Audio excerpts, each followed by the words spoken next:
some garlic. Hi. Hello, wherever you might be. I'm Mark Allen, and welcome to Mark Allen Cooks Your Dinner. We're going to have a great time today. It might be a little bit scary.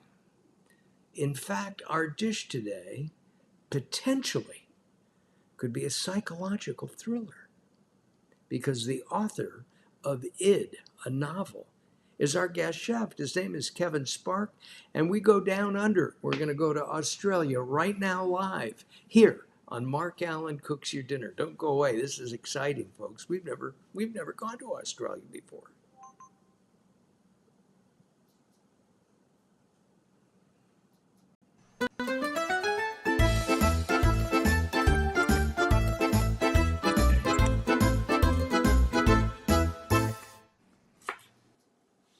I'm continuing my slicing. Listen, there's a book out. I think it should be a movie. We'll find out. Maybe it will be. We're going to go to Kevin Sparks in Australia. We'll find out what city he's in. Before we do that, I just want to mention that our garlic and our onions are from Melissa's. We thank Melissa very much for that. We have some other produce today, and next week, boy, is Melissa going to have to send us stuff. Okay. Thank you very much, Robert. We really appreciate you. Now, let us go and meet our new friend, Kevin Spark from Australia, actually. Kevin, welcome to Mark Allen Cooks. Hey, Mark. Nice to be here. Thanks for having me on the show. Oh, our pleasure. Listen, I got to tell you, it's 4 o'clock in the afternoon on the West Coast in California, where we are, where our studio kitchen is. And what time is it for you in Australia? And what city are you in? Well, we're not too bad. It's 10 o'clock in the morning, and we're in Brisbane, In Brisbane. Oh, okay. Well, which is we Queensland. So we're in the really hot part. so what's your temperature going to be like today? Today, I think it's going to be around about 32 degrees C. Let's see. So we're going to be about 63 degrees Fahrenheit. And What would that be in real money when you I don't convert it? know. I Because and but I'm going to have a look on my app. oh, 'Cause it's like, you could translate it for us. I will, yeah, because it's either way, it's bloody hot. It's That's yes, it is. that's how. It's got to be in the 90s or late 80s there. We Yeah. always start our show. We have been being very good and having a dry January and February. This is the last day of February 2024. I have Leap a year. huh? Tomorrow's the It's last leap day. year. Hey, if you're Tomorrow's the last day. tomorrow is the last day, but this is the last show of February. Um, if you if you're born on February 29th, does that mean you only get to age every 4 years? Don't know. That's right. Yeah, because you would only be. That would put me at. I'd be 16. I don't know. Yeah. Yeah. I think I'd be 12. And That's well, and according to Carol, I am indeed Neil Grace. Hello Oh, there. he's got the temperature. Neil Grace has already done it. It's 90 degrees Fahrenheit. Hey, thanks, Neil. I appreciate that a lot. Uh, that that makes it sound hotter. yes, it does. Um, we're going to do a little toast. I'm drinking a Pinot Noir. It is a One Hope, and it's really a very nice wine. You're going to be drinking. Well, I've I happened don't to know. have a bottle of just here. I can open it. It's early, but It's early, how often and do you it's get to be on a cooking show in the United States? So and just so everybody knows, Kevin is a creative director and a freelance creative director. He works on ads and does things like book covers. And we're going to toast. Uh, what's an Australian toast? Good day? I don't know. well, can probably just down the hatch. Down the hatch. All right. They tend to waste time toasting. They just get on with it. And this came from That's was a good. gift from Faye Levy, and we appreciate that a lot. All right. All It, right. it, Well, that's a 2021 Merlot. oh, is that what you're Uh, drinking? yeah, from the Baroque. Got it. So that's not bad actually. That's It's pretty tasty. sideways. Yes, we're thinking sideways. There's Pinot, right, and Merlot in Sideways, the movie. And he hates the Merlot. That's right. Yeah. It aged the Well, Merlot. And I like that's it right. all. I like it all. Merlot's for the uncultured, isn't it? Because it's for people who can't tell the difference. Ah, is that what that is? Okay. Yeah. Um, Yeah. before we start, let's talk about it, a novel, if we could. Um, and you wrote it. Not only did you write it, you designed this beautiful book cover as well. Um, Yeah. do, in your spare time with your family, your boys, your wife, your bicycling, whatever else you do, do you write like every day fiction?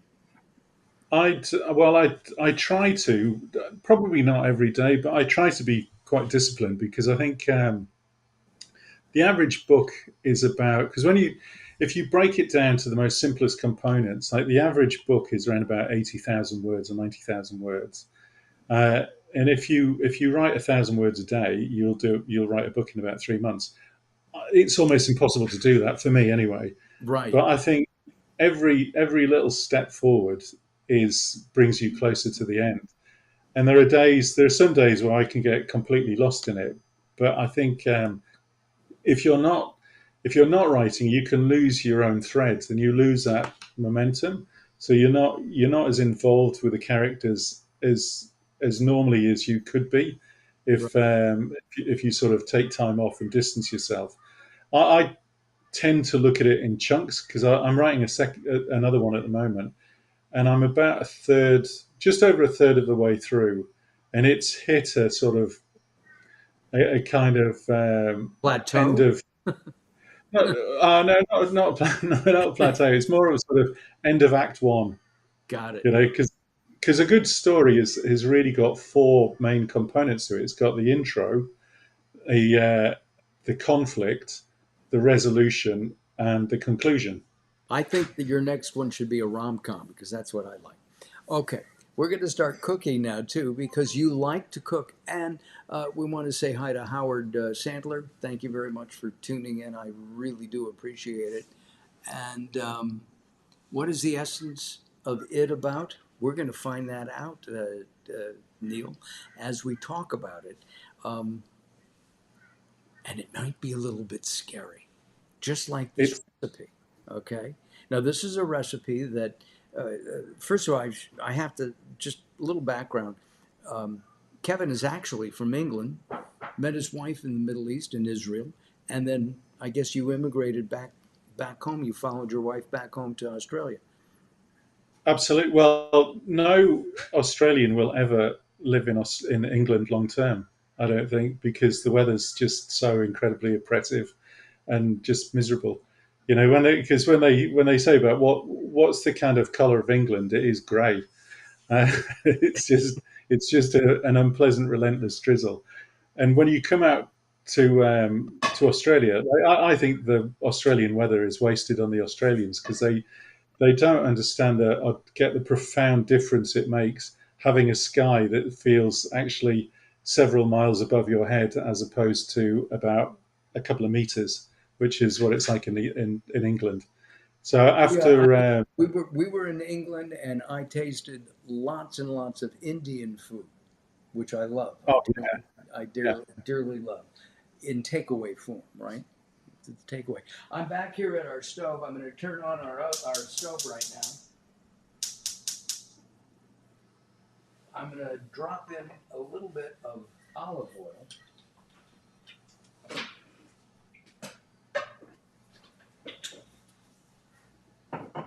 and we'll smear that around a little bit,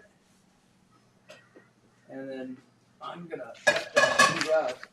And while I'm letting it heat up, we're going to make a little bit of an egg batter. So I'm going to have Kevin direct me I'm going to break some eggs first, and hopefully. Yeah.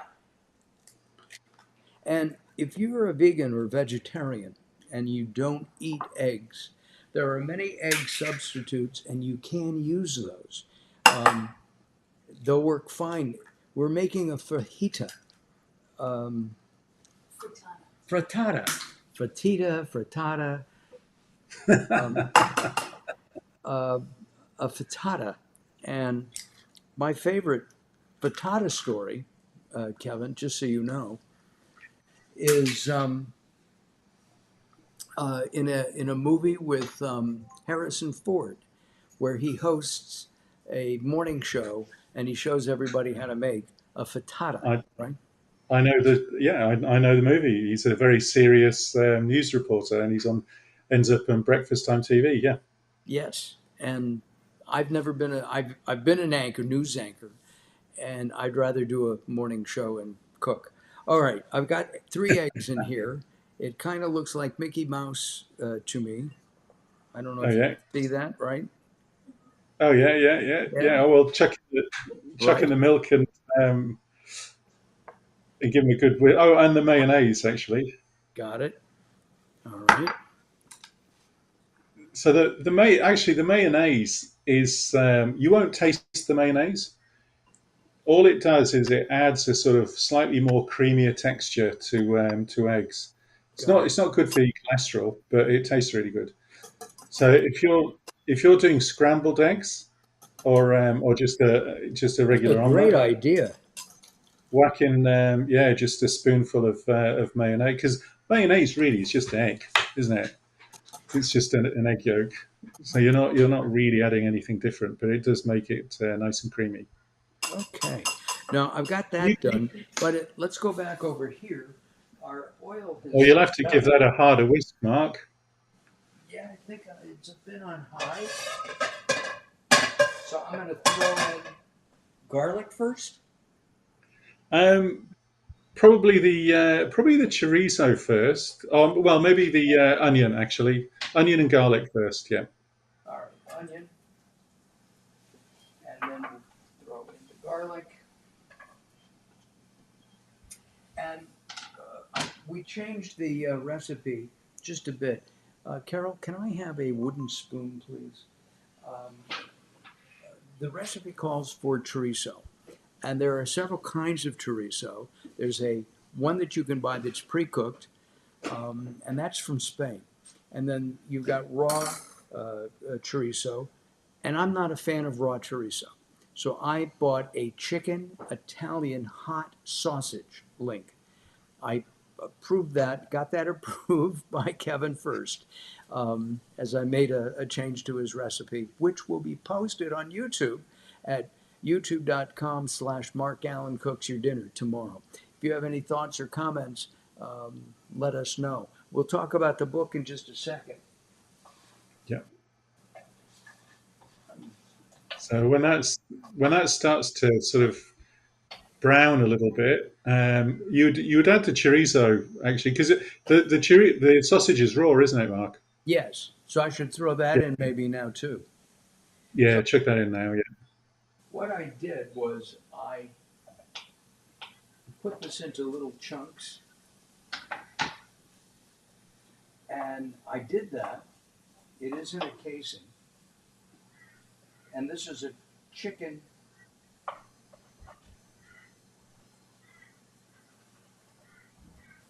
What?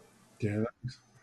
There, And it's there. probably worth chucking in the chili. Did you get? Oh no, you got jalapenos, didn't you? Yes, I have. Oh yes, Yeah, you might not want to throw I'm them all not in. going to put them all in. Whoa, whoa, whoa. Hey, comments from the peanut gallery. Get over here and cook. No, wait. I know. All right, Not on camera. not on camera. The secret voice behind Mark Allen. All right, I'm going to turn this up. It is up quite a ways. There. All right, we're going to let that cook a little bit. I'm going to come back here. I want to find out a little bit more about Id the novel Um, this was, thank you, Carol. I have no id, apparently. It's been hidden. So, Kevin, um, the book has been described to me as a psychological thriller with Yep. maybe a touch of horror in it. It's probably more than a touch. It's a bit of a mix between I psychological thriller, bit of horror thrown in. I think it's if you like Clockwork Orange, Altered States, and American Psycho, and put them in a blender, that's probably closer to what you'd expect. It's probably not for everyone. I mean, there's certainly mildly disturbing bits to it. So if you like your horror or your stories fairly confronting, then yeah, you probably get a lot out of it. But it very much delves into the sort of psychological aspect of why we do the things that we do. So it's called id because it's based on that Freudian principle of id, ego, and superego. got it. And for anyone who's not familiar with that, the id is your primordial drive. That's the thing that sort of Well, ignites your passion. in creating the book, in writing the book, is your wife was your wife? I'm sure she was supportive, but was she afraid because she said, "Wait, this man that I've married and loved for all these years wrote this book, and it's scary as hell." Actually, that's a really interesting point because I've had obviously friends of mine have read it and they always sort of say, "Wow, I didn't think you were like that." But you often say, "Well, it's right. If you're a writer and you write about serial killers, it doesn't mean to say you are one. Like Stephen King's probably the most prolific sort of horror writer, and like I'm a massive fan of Stephen King. But from what I understand, he's a really lovely bloke, Yeah, and you sort of expect that. I mean, I think as I sort of said in the book, there's nothing more creative than cruelty in a way, but from a writer's perspective, it's a very cathartic thing to do, and it's always interesting to sort of delve into that dark side because the act of writing is you can do what you like. yeah, but the act of writing is also very lonely, and if you come up with a something with like a serial killer or you know something coming out of the woodwork other than plumbing, some really scary beast or something. um, isn't that beast really inside of the writer? Woo! It it is, but it's inside all of us because that's the essence of the story actually. Because how many times have you been cut up in traffic or something's happened where you felt like chasing that person down, or you've really thought, oh, I really want to do something here, but you pull back. What pulls you back is your superego. That's the morality, the ethical constraints of your site of your makeup. The Well, that's your because some people, most people who have those thoughts, I'm going to kill that person, but they don't knife them 42 times. They have that super ego that ego. stops them. The Yeah, super to stop that. Is that but the you name of the next book, by the way? what's S- that? Super. Let's go back and take a look over here at our sausage. It is cooking up nicely. That's looking pretty good. Oh, you want to get the mushrooms in actually? I'm sorry. The mushrooms they'd have to go Ah, in as well. Don't forget about them. put the mushrooms. They're right here.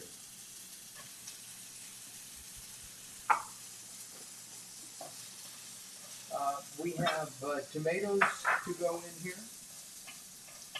Um, yeah, just add the tomatoes after the egg. Ah, okay. And I'm going to come over here and I'm going to start our. Um, No, that's the little one. ooh, you're right. Thank you.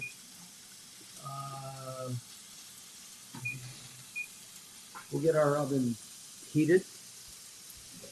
We have a comment. Oh, Neil, a writer's imagination is unlimited.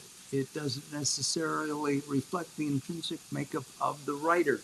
Well, that's Neil, right. of course, Neil is a friend. He watches our show. He is a poet. He is the poet laureate of Mark Allen Cooks.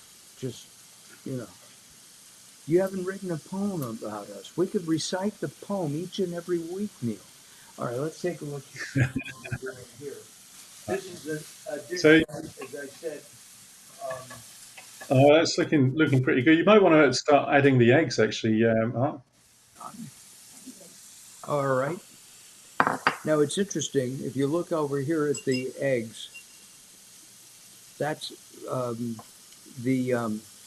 the Happy mayo days. has come, and the milk has come to the top. So I'm gonna So you just give it a give it a real whisk. be, yeah, Now, be should I brutal. just pour this in gently, or should I whisk it in? Oh no, pour it in gently. That's okay. Just pour it in. Here we go. Yeah, and just do it all around. So the trick is just to, with a spatula, just to very gently keep it in one piece. Oh, don't stir it. Don't beat it. No, you got to be gentle with it. And I have a spatula here. Now, should I So stir nice. it around a little bit? So it's like an omelette. So very gently, just lifting the edges, because otherwise you'll scramble it. Okay. So this is where it can go really badly wrong. So now you'd want to add the tomatoes on top. All right. Now, do I mix those in or just keep them up on the top? Oh, sorry, I was going to say sprinkle them on. There we go. And then we And then just spinach as well. yeah, and then just probably a few leaves of spinach actually, and just sprinkle it on, and that'll reduce actually. That spinach will contract with the heat. So now what I'm going to do is I'm going to put this into the oven, I think. Yeah, well put the parmesan on as well. Ah, okay. And we like a lot of Parmesan. Again, there are Parmesan substitutes, so it doesn't have to be milk. And I'm going to sprinkle this on. That. And then over at the edges, and oh yeah, get it over the There. on the outside as well. That's looking pretty nice actually, Mark. Come on over. There's plenty. So that should really have cooked enough where you can lift up part of the one edge and it'll hold together. Now, should I do that? I should do that now. And I can see that it is, yes. It's Yeah, going to hold up. that's okay. That's looking good. So yeah, you can whack that in the oven for a couple of minutes. I should leave this here for a few minutes? No. No, put it in the oven. All right, here we go.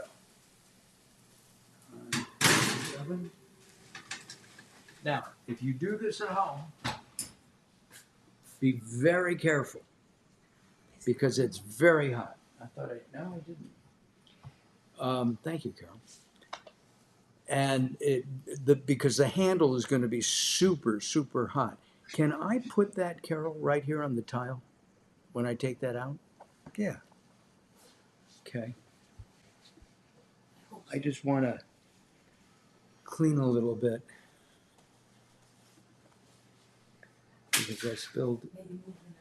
Yeah. So There. if you have a look in the oven now, Mark, it should be starting to rise a bit. It's a little bit like a souffle. It'll rise when you take it out, it'll deflate, but when it's in the oven, the heat will sort of help to sort of bring it up. I'm going to take a peek. Oh yeah. Oh boy. This is going to be good. How's it looking? It's looking quite lovely. I think the spinach needs to cook a little bit. The cheese is already melted, and Nice. it should look, it should taste really, really well. Do you're a people person, Kevin? I mean, we don't know each other well. We met a few days ago. Um, Yep. would you call yourself a people person? Oh, I think you have to be when you work as a designer. You have to be, and I think even anybody who works in the creative industries, I would say, is a people person because you have to have an understanding of what people like, what makes them tick, what are their triggers, and certainly in design advertising, that's really crucial because you do focus groups to find out if you're doing an ad or a piece of packaging or whatever. It's got to be something that people like because you're representing a company with your design work and When they're, when they're you paying. do a focus when you do a focus group and they say, "Oh, that's not very good," doesn't that get you right here? It's wow, that's an interesting experience with a focus group because the you're not allowed to say anything. Yes, You you know, they. and I was hosting I've something years ago, and um, they came out and didn't like my co-host at all. But and he was devastated. He was absolutely devastated, and me, of course. Well, they didn't like me much either. All right, let's. We're going to take a look see over here at the oven. Okay.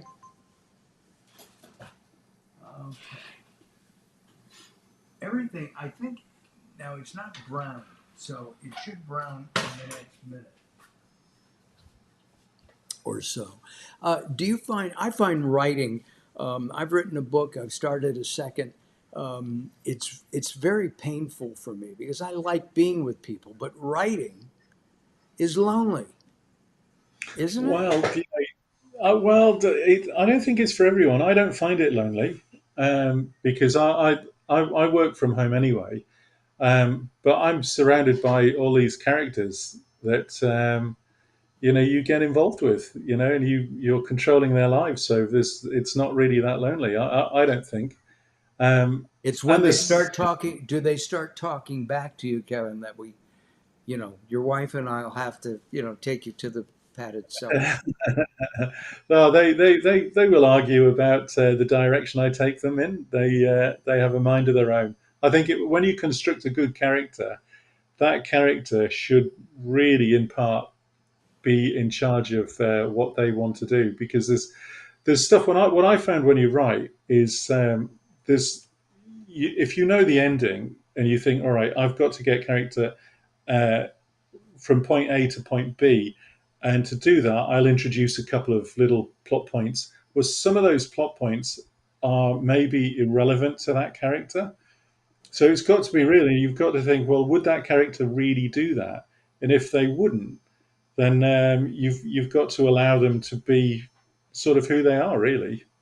So I mentioned at the top of the show that I thought this should be a movie.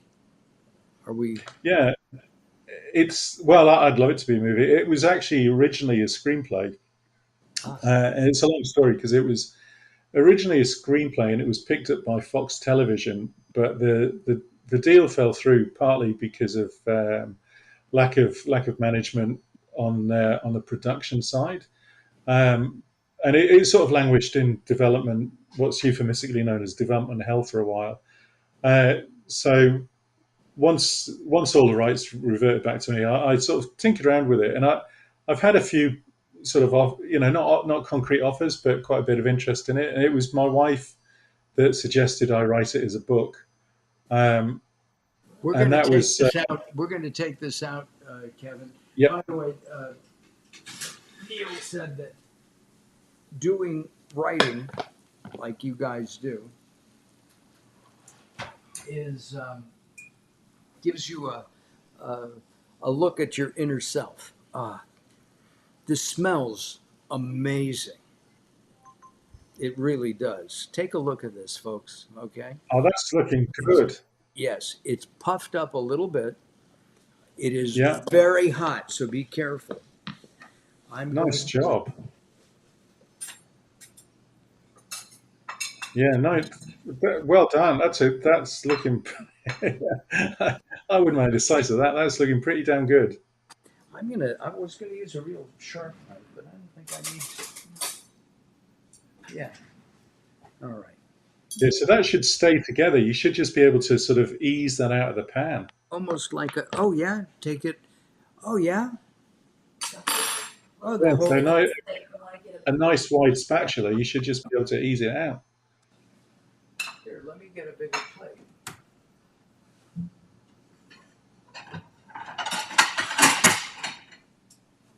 Before we started, Kevin told me that this was a very casual um, dish, and this is a very casual show. All right, here we go. Oh, I'm not doing it that way. I'm gonna I need this. just ease it out off Just slide it out. the slide down the plate. Mm. All right, let's see what happens. Use this to maybe help.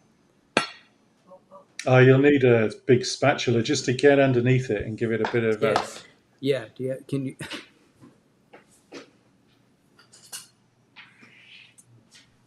Because years ago I worked in a kitchen. Now that's there you go. So just get it right underneath all the way to the center, Like and then that should just ease out. like that? Yeah, Well, and just keep. I don't want to break it.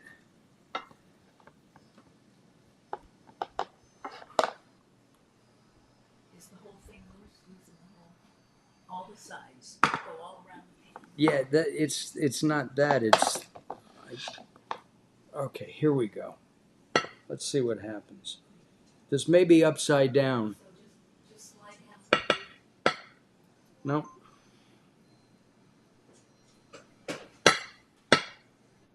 This is where Carol usually does the work. It did look great. Well, you're down under, right? Oh, it looks all right. That's going to taste pretty sensational, though. Oh, I can't wait. Mm. Ooh, it smells so good. Um, I'm going to wait just a second or two because it is steaming hot. But let's see. Oh,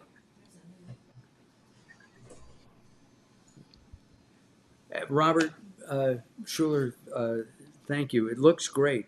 I should have maybe. I'm not sure what I should have done, but it should have. Hmm? Yes, that's Robert Schuler from Melissa's, and I thank you very much. Good, and we appreciate it. Some of the produce today was from Melissa's, and wait till you see the list I've got for you next week, Robert. Next week we have Barbara Weller, and she's got an anti. She's going to be showing us some anti-aging cooking, and we're going to be doing some roasted parsnips with. Oh, I can't wait. Anyway, I got to Sounds taste pretty. this. one more time. Oh, okay. Yes, good. Yeah, very good. Yes, good colors with the produce. All right, I've got some egg, and even though this is Kevin's recipe, I always take credit if it's good. Fabulous. Mm, mm, mm, mm. So those eggs should be pretty silky smooth, actually. Oh, they're delicious.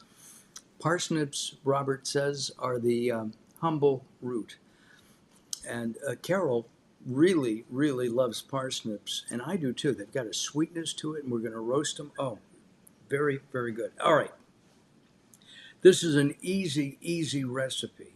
Anybody can do this. I've Yeah. got a hunk of a mushroom here. No, that's not mushroom. That's the Italian sausage. Thank you. I can't stop eating. One more bite. So,